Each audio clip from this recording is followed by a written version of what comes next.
Okay, dear student, in the previous video we have seen that how the action and reaction are just of equal magnitude and opposite direction is occurring about the Newton's third law. हम लोग ने Newton's third law के बारे में बात कर ली थी.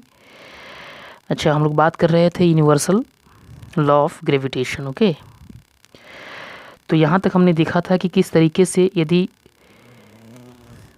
Masses हैं, दो मासेस रखे हुए हैं, कहीं भी सेपरेटेड हैं डिस्टेंस d से, और उनका मैग्नीट्यूड मास का m1 है, m2 है.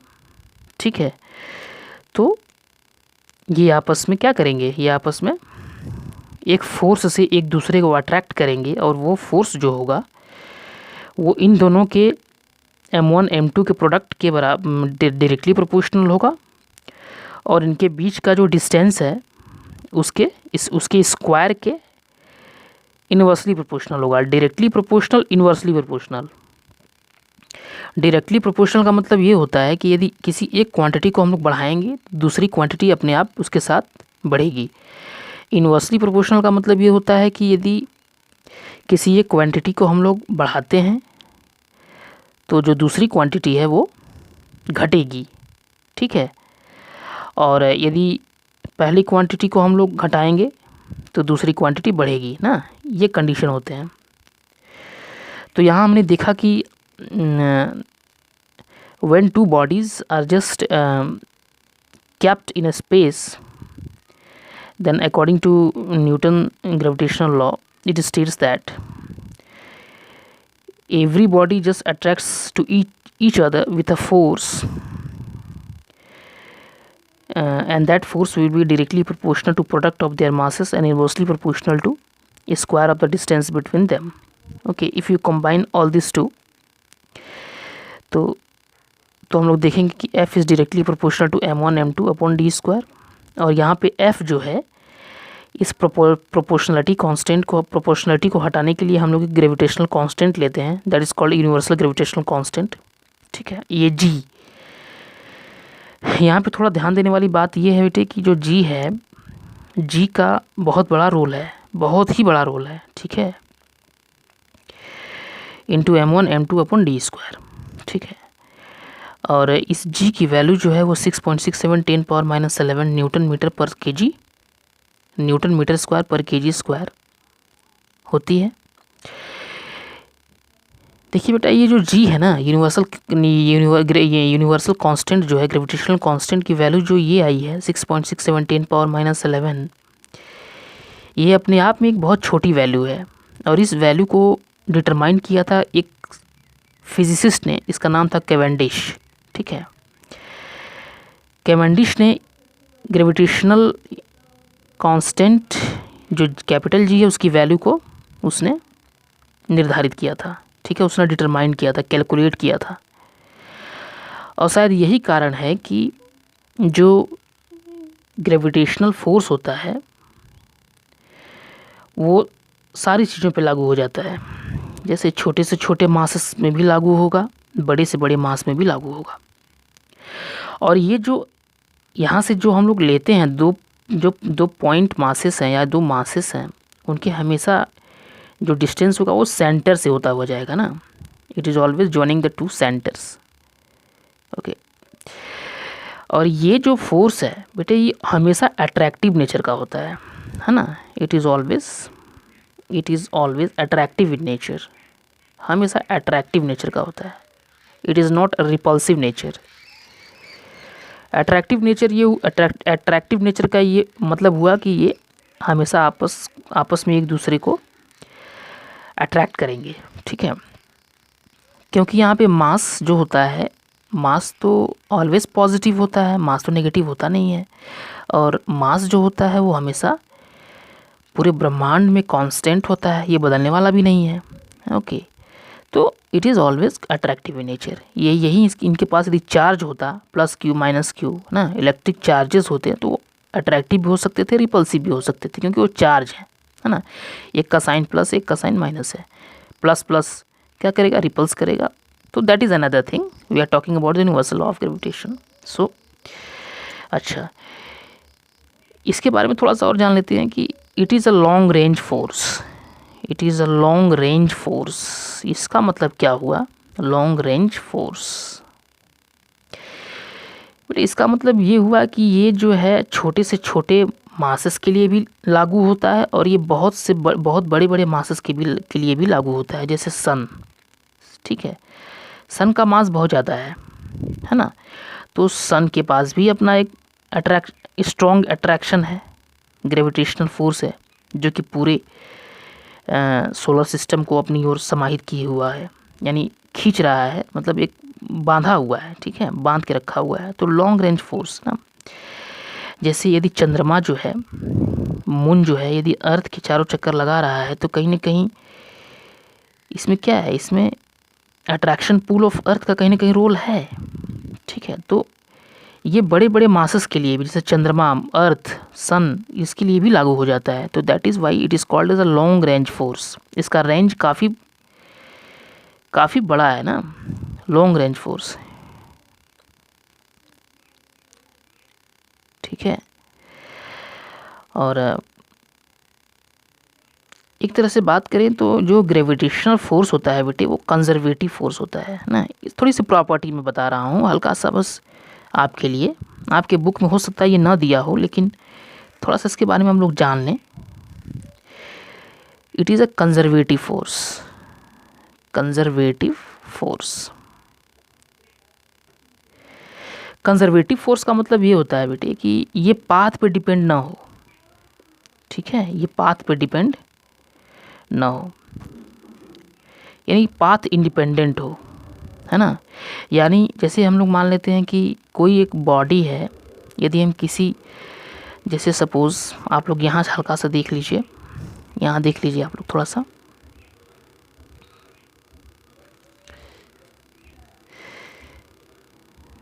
यहाँ पे आप लोग देख सकते हैं कि जैसे मान लीजिए कोई एक ऑब्जेक्ट है, उसको हम फ्री फॉल करवा रहे हैं। ठीक है, तो बेटे हम लोग ने कहा था कि ग्रेविटेशनल फोर्स एक कंजर्वेटिव फोर्स होता है। तो इसका सेंस ये हुआ कि यदि मास, ये पाथ पे डिपेंड नहीं करता ना, ग्रेविटेशनल फोर्स, ये फोर्स जो है पाथ पे डिपेंड नहीं करता। यदि जैसे मान लेते हैं कि कोई एक हम लोग फ्री फॉल करवा रहे हैं, है ना, कोई एक ऑब्जेक्ट, कोई बॉडी है यहाँ सपोज़, इसको हम under the action of gravity यहाँ से छोड़ रहे हैं ना, किसी हाइट से। ठीक है, और सपोज़ यहाँ पे सरफेस है, अर्थ सरफेस, तो ये सीधे आ रही है ना, और उसी बॉडी को फिर हम एक दूसरे पाथ में लेके जाते हैं। पहले यहाँ से यहाँ फ्री फॉल करवाते हैं, फिर यहाँ से कुछ इस तरीके से करते हैं कि फिर यहाँ से उसका पाथ हम चेंज कर देते हैं। ठीक है, ये पाथ 1, उसके बाद ये पाथ 2, ये पाथ 3, सपोज इस तरीके से हम कुछ जिगजैग में लेके आते हैं। एक तो सीधा लेके आते हैं, दूसरा सीधा लेके, इस तरीके से जिगजैग में लेके आते हैं, मतलब उसका पाथ हम चेंज कर देते हैं कुछ। तो यहाँ पे हम ये देखेंगे जो ग्रेविटेशनल फोर्स होता है, वो जितना वर्क डन यहाँ से अर्थ के सरफेस तक आने में जितना वर्क डन कार्य करेगा, वर्क डन होगा, उतना ही वर्क डन इस जिगजैग पाथ से भी हमें उतना ही अमाउंट ऑफ वर्क डन मिलेगा, है ना। तो यहाँ से ये साबित होता है कि ये जो ग्रेविटेशनल फोर्स होता है वो कंजर्वेटिव फोर्स होता है। ठीक है बेटे, it's a conservative force. Attractive nature, long range force होता है, it is a conservative force. अच्छा, चौथा इसके बारे में एक पॉइंट और भी जान लीजिए आप कि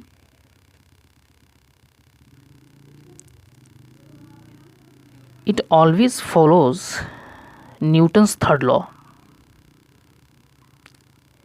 ठीक है, it always follows Newton's third law. कह सकते हैं न्यूटन्स थर्ड लॉ फॉलो हो सकता है, क्योंकि ये दोनों फोर्सेस जो हैं, ठीक है, आपस में इक्वल एंड अपोजिट मैग्नीट्यूड के फोर्स लगाते हैं। ठीक है, जितना फोर्स ये इस पे लगाएगा उतना ही मैग्नीट्यूड का फोर्स m2 m1 पे लगाएगा, लेकिन दोनों की डायरेक्शन रिवर्स होगी, अलग अलग होगी। ठीक है, तो इस तरीके से हम कह सकते हैं कि it follows Newton's third law, है ना, फॉलोज न्यूटन्स थर्ड लॉ। और न्यूटन्स थर्ड लॉ आप लोग जानते ही हैं, ठीक है। यहाँ पे एक चीज़ है बेटे कि ये जो डी है ना, ये डी, इसका एक बहुत बड़ा रोल है, डी, है ना। तो ओके, तो यहाँ से एक से पॉइंट और लिख सकते हैं कि it always follows inverse square law, inverse square law, यानी इनके बीच का जो स्क्वायर डिस्टेंस उसकी स्क्वायर में हमेशा इनवर्स, उसका इनवर्स होता है। तो ये सारी चीज़ें यहाँ पे हो चुकी हैं, तो इतना काफ़ी है। ओके, अच्छा, ये जो बेटा ग्रेविटेशनल कांस्टेंट है 6.67 10 पावर माइनस 11, ठीक है, इसका एक बहुत बड़ा रोल होता है। क्या रोल होता है कि ये जो फोर्स है ना, जैसे क्या होता है कि यदि हम लोग अर्थ पे हैं तो इतना तो तय है कि सारी चीज़ें एक दूसरे को खींच रही हैं, ठीक है। जैसे मैं किसी एक बॉडी के संपर्क में आ रहा हूँ तो m1 इंटू m2, जैसे मैं 70 kg का हूँ, कोई दूसरा बॉडी जो है 50 kg का है, ठीक है। आप इसको निकालेंगे यदि 70 इंटू 50, अब मैं हम लोग के बीच का डिस्टेंस सपोज़ 2 मीटर स्क्वायर है या 2 मीटर है, तो यदि हम सब कुछ निकालेंगे तो g का जो ये 10 पावर माइनस 11 है ना, ये बहुत छोटी क्वांटिटी है, 10 पावर माइनस 11 यानी बहुत छोटी, ठीक है। तो हम लोगों के मास को ये इतना छोटा कर देता है ना, कि हम लोग अर्थ पे रहते हैं, ग्रेविटेशनल फोर्स लगता है, लेकिन हमें महसूस नहीं होता है, हमें महसूस नहीं होता, क्योंकि ये जो जब ये जी यहाँ पे इन सबके साथ मल्टीप्लाई होगा तो इस पूरे क्वांटिटी को ये बहुत छोटा बना देता है। तो इसलिए हम लोग अर्थ पे रहते हैं तो हालांकि सारी चीज़ें एक दूसरे को खींच रही हैं, लेकिन महसूस नहीं होता ना। तो कभी कभी ये क्वेश्चन बहुत कॉमन हो जाता है कि ग्रेविटेशनल फोर्स जो होता है, ग्रेविटेशनल फोर्स जो होता है is a weakest force in nature, is a weakest force in nature. Nature में जो ग्रेविटेशनल फोर्स होता है वो सबसे वीकेस्ट होता है। कई बार कई एंट्रेंस एग्जाम में भी ये क्वेश्चन पूछा जाता है कि which one is the weakest force. तो वहाँ पे ऑप्शन दिया रहता है gravitational force, electrostatic force, frictional force, ना, इस तरह का दिया रहता है। तो यहाँ पे हम लोग कुछ निष्कर्ष पहुँचे हैं कि gravitational force is a weakest force in nature, ठीक है। यहाँ पे देखें ज़रा सा, तो कुछ इस तरीके से हमें फॉर्मूला मिला हुआ है कि F equal to G m1 m2 upon d square, where G is a constant quantity and commonly known as the universal gravitational constant. चलिए, ये तो ठीक ठाक है, लेकिन अब हम बात करते हैं यूनिवर्सल ग्रेविटेशनल कांस्टेंट की, कि इसका डेफिनेशन क्या होना चाहिए। ये जो जी है, जी भी एक तरह का फोर्स ही है। जी, यदि हम सारी चीज़ों को एक प्लेस कर दें एक एक यूनिट पे, जैसे मास को ले लें 1 kg, m2 को भी ले लें 1 kg, ठीक है, और ये जो डिस्टेंस है ये भी ले लें हम लोग 1 मीटर, ठीक है, तो क्या हो जाएगा। अब ये देखिए यहाँ पे यदि सारी चीज़ों को अब हम लोग डिफाइन कर रहे हैं ग्रेविटेशनल यूनिवर्सल ग्रेविटेशनल कांस्टेंट को, क्या होता है। तो यदि सपोज़ कि हम लोग m1 को 1 kg ले लें, एक पॉइंट यहाँ 1 kg, यहाँ उनके उसके बीच का डिस्टेंस 1 मीटर ले लें, तो देखेंगे कि सब कुछ रखने पर g आ जाएगा F बराबर g के इक्वल। इसका मतलब ये हुआ कि यूनिवर्सल ग्रेविटेशनल कांस्टेंट एक तरह का फोर्स है, एक तरह का अट्रैक्शन, फोर्स ऑफ अट्रैक्शन है। F बराबर g है, ये है अट्रैक्शन ग्रेविटेशनल फोर्स, तो ये इसके बराबर हो गया। यानी g क्या है, g universal gravitational constant is defined as the force of attraction, ये भी एक फोर्स, ये भी बराबर है फोर्स ऑफ अट्रैक्शन के, between 2 unit masses, between 2 unit masses. हमने देखा कि किस तरीके से जब हम मासेस को 1 kg ले रहे हैं तो यूनिट वहाँ पे एक 1 को ले रहा है यूनिट, तो between two unit masses when they are separated by unit distance, जब उनमें उसके बीच में हम लोग 1 मीटर का डिस्टेंस रख रहे हैं और दोनों मासेस को जब 1-1 kg ले रहे हैं तो हमें F बराबर G मिल जा रहा है। तो वही चीज़ यहाँ पे कहना है, यहाँ पे आपको बताना है कि universal gravitational constant is defined as that force of attraction between two unit masses when they are separated by unit distance. Okay, ठीक है। यहाँ से देखिए यूनिट ऑफ ग्रेविटेशनल कांस्टेंट निकाला हुआ है ना। F बराबर होता है Gm1m2/d², और G जब यहाँ से निकालेंगे तो ये क्रॉस मल्टीप्लिकेशन हो जाएगा, तो Fd², ये m1m2 नीचे चला आएगा। अच्छा, फोर्स का हम लोग जानते हैं SI यूनिट न्यूटन होता है, डिस्टेंस का मीटर स्क्वायर है, kg, तो क्या हो जाएगा न्यूटन मीटर स्क्वायर पर kg स्क्वायर। ठीक है, इसको मैंने लिखा था।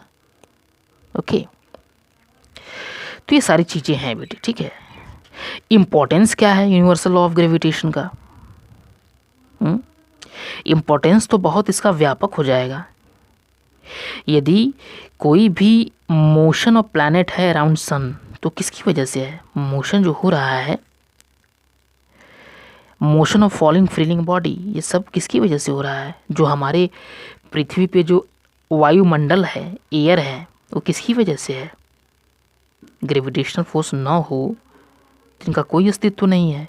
जो महासागर हैं, जो नदियां हैं, ये किसकी वजह से हैं? जो हवा है, ये किसकी वजह से है? सब ग्रेविटेशनल फोर्स की वजह से है अर्थ पर। ठीक है, तो gravitational force is very very important to exist in nature. Okay, और यहाँ तक कि हेवनली बॉडीज़ के लिए, जो हमारे ब्रह्मांड में जो चीज़ें तैर रही हैं, ठीक है, उनमें भी कहीं न कहीं ग्रेविटेशनल फोर्स काम कर रहा है। जैसे अर्थ हो गया, सन हो गया, है ना, मून हो गया, इनके बीच में ग्रेविटेशनल फोर्स लगता है। तो ये सारी चीज़ें हैं बेटे, है ना। अब एक चीज़ और हम लोग देखते हैं, है ना, एक चीज़ यहाँ पे आप लोग देखिए, ये जो टॉपिक दिया हुआ है फोर्स ऑफ ग्रेविटी, है ना, तो फोर्स ऑफ ग्रेविटी लिखा हुआ है कि force of gravity is a special case of force of attract gravitation. Force of gravity एक स्पेशल केस है फोर्स ऑफ ग्रेविटेशन का। अब कैसे स्पेशल है इसको हम लोग देखना होगा, है ना। लिखा हुआ है, देखिए आप, मैं पढ़ रहा हूँ। When one of the bodies is too large in mass, ठीक है, एक बॉडी जो है काफ़ी बड़ी है, लार्ज मास है उसका, as compare to other body, दूसरे बॉडी की तुलना में एक बॉडी काफ़ी ज़्यादा मासेस, उसके पास ज़्यादा काफ़ी मास है। जैसे फॉर एग्जांपल लिया हुआ है, the bodies fall towards the earth due to force of gravitation. However, as Earth is too big as compared to bodies around it, the force of gravitation is called the force of gravity due to Earth. ठीक है, यहाँ मतलब आप समझ में आ रहा है आपको? ठीक है, तो ग्रेविटेशनल फोर्स दोनों में लग रहा है, ग्रेविटेशनल फोर्स दोनों में लग रहा है ना। तो बेटे यहाँ पे एक चीज़ आपको समझना चाहिए कि जैसे आप इस चीज़ को कुछ ऐसे समझिए आप, ठीक है, मैं इसको आपको क्लियर कर रहा हूँ कि ये क्या, इस पॉइंट का मतलब क्या हुआ, है ना। इसने कहा है कि फोर्स ऑफ ग्रेविटी जो है एक स्पेशल केस है ना। तो कैसे स्पेशल केस है इसको हमें देखना है। ठीक है, हम लोग जानते क्या है? हम लोग जानते हैं एक चीज़ है बेटी कि फोर्स इक्वल टू क्या होता है? फोर्स इक्वल टू होता है मास इनटू एक्सीलरेशन होता है। Force equal to mass into acceleration होता है। अच्छा, तो एक्सेलरेशन इक्वल टू क्या हो जाएगा? Force upon mass. अच्छा, ये बताइए कि जैसे ये अर्थ है, सपोज अर्थ को आप समझ लीजिए, सपोज अर्थ कोई है, अर्थ है, और वहाँ पे कोई एक पॉइंट पार्टिकल है, कोई छोटा सा मास है ना। तो इनके बीच में डिफरेंस क्या है ना। तो यहाँ से देखिए, जो मास है एक्सेलरेशन का उसके साथ कौन सा संबंध है? एक्सेलरेशन का उसके साथ इन्वर्सली प्रोपोर्शनल का संबंध है। यानी m को बढ़ाएंगे तो एक्सेलरेशन घटेगा, एम को जब छोटा करेंगे, मास को छोटा करेंगे तो एक्सेलरेशन बढ़ेगा। हालांकि ये अर्थ है,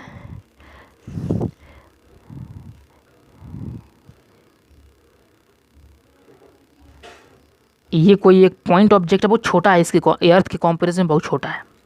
हालांकि ये दोनों आपस में फोर्स लगा रहे हैं क्या, ये इस पे लगा रहा है ग्रेविटेशनल फोर्स, ये इस पे लगा रहा है ग्रेविटेशनल फोर्स, लगा रहा है, दोनों आपस में लगा रहे हैं, अर्थ भी इस पे लगा रहा है, ये पॉइंट मास भी इस पे लगा रहा है।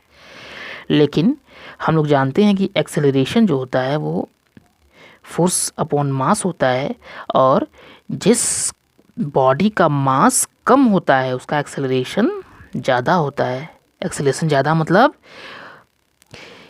देखिए यहाँ पे इस जो पॉइंट मास है इसका मास कम है तो इसका एक्सेलरेशन क्या होगा, इसका एक्सेलरेशन ज़्यादा होगा। तो जब इसका एक्सेलरेशन ज़्यादा होगा तो क्या होगा, ये नीचे की तरफ आएगा, ठीक है। और इसका मास काफ़ी ज़्यादा है तो इसका एक्सेलरेशन क्या होगा, यानी ये मूव ही नहीं करेगा, है ना, ये इसका एक्सेलरेशन तो कम है, ठीक है। तो जब मास ज़्यादा है तो इसका एक्सेलरेशन कम, यानी ये मूवमेंट इसमें नहीं होगा, मूवमेंट किसमें होगा, इसमें, क्योंकि इसके पास मास कम है, ठीक है। हालांकि दोनों एक दूसरे को खींच रहे हैं, ठीक है, लेकिन आएगा कौन, पृथ्वी नहीं जाएगी इसके पास, ये आएगा पृथ्वी के पास। और जिस फोर्स से ये जो पॉइंट मास है, जिस फोर्स से वो नीचे आएगा उसी को क्या कहते हैं, फोर्स ऑफ ग्रेविटी। क्या कहते हैं, फोर्स ऑफ ग्रेविटी।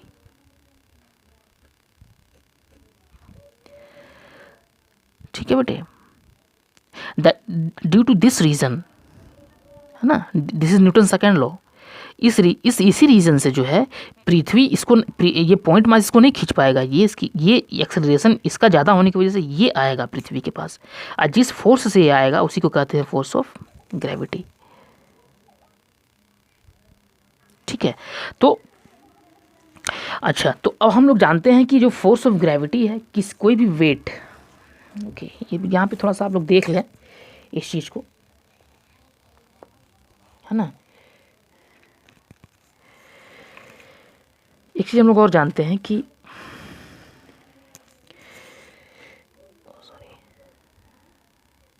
यहाँ पे देखिए आप लोग, हम लोग जानते हैं कि जो F है, कोई वेट, जैसे कोई एक फ्रीली, जैसे कोई एक बॉडी है, यहाँ से हम लोग कोई छोड़ रहे हैं पृथ्वी पे, अर्थ पे, तो एक वेट से हुआ, उसका अपना खुद का एक वेट होता है ना।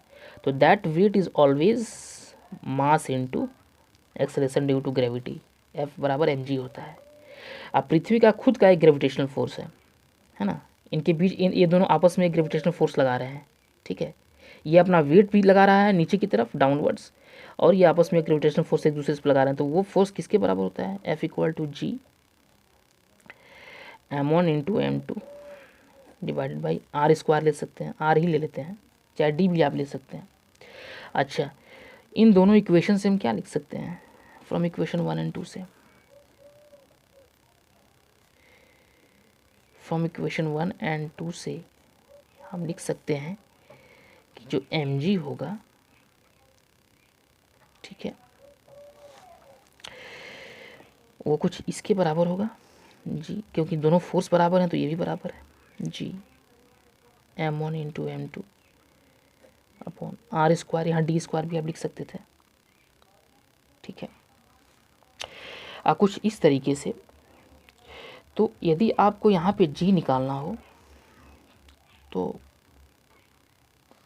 यहाँ पे कुछ कट रहा है क्या, नहीं, ये मास जो है ना बेटे, ये मास एक यहाँ जो मास है, यहाँ जो मास है वही मास तो, अच्छा जी, जो बॉडी नीचे आ रही है ना, वही बॉडी तो एक यहाँ भी ले रहे हैं हम लोग, वो भी तो वही बॉडी तो लगा रही है ग्रेविटेशनल फोर्स, इन दोनों के बीच में लग रहा है ना, तो ये जो m रहेगा वही यहाँ भी m रहेगा, क्योंकि ये वह बॉडी जो अपना खुद का वेट ग्रेविटेशनल फोर्स नीचे आ रहा है, ठीक है, mg से आ रही है, और यहाँ पे वही बॉडी जो है अर्थ के साथ भी एक लगा रही है ना, तो यहाँ पे m1 इसको ले लेते हैं, या इसको कैपिटल M लेना चाहिए था मुझे, m1 ले लेते हैं, तो m क्या हो गया, कैंसल्ड आउट, तो g equal to what, small g equal to just g m1 upon r square, यहाँ पे लिख देता हूँ मैं, where m1 is the mass of earth, mass of earth. तो बेटे यहाँ से हम लोग क्या देखे, यहाँ से हम देखे कि जो जी है ये तो क्या, ये तो कांस्टेंट हो गया, ये कांस्टेंट है। तो जी जो है इसका तो वैल्यू, ये तो कांस्टेंट है, इसको हम हटा ही देते हैं। तो जी जो डायरेक्टली प्रोपोर्शनल किसके है, m1/r² के है। ठीक है, यानी जो जी है वो एक्सेलरेशन ड्यू टू ग्रेविटी जो है वो किसके मास पे डिपेंड करता है, वो अर्थ के मास पे डिपेंड करता है, ना कि जो बॉडी है उसके मास पे डिपेंड करता है, जो पॉइंट मास है उसके मास पे डिपेंड करता है। यानी जो एक्सेलरेशन ड्यू टू ग्रेविटी, यही एक्सेलरेशन ड्यू टू ग्रेविटी है। ये जो जी है वो किसके मास पे डिपेंड करता है, अर्थ के मास पे डिपेंड करता है। ठीक है, इस तरीके से।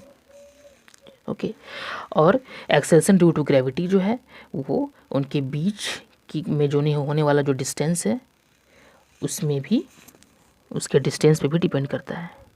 ठीक है बेटे, ठीक है, यहाँ तक जो है just go through. Okay, just watch it, and we will meet in the next video. Just have it. If you face any doubts, you have to clear me. Okay, thank you.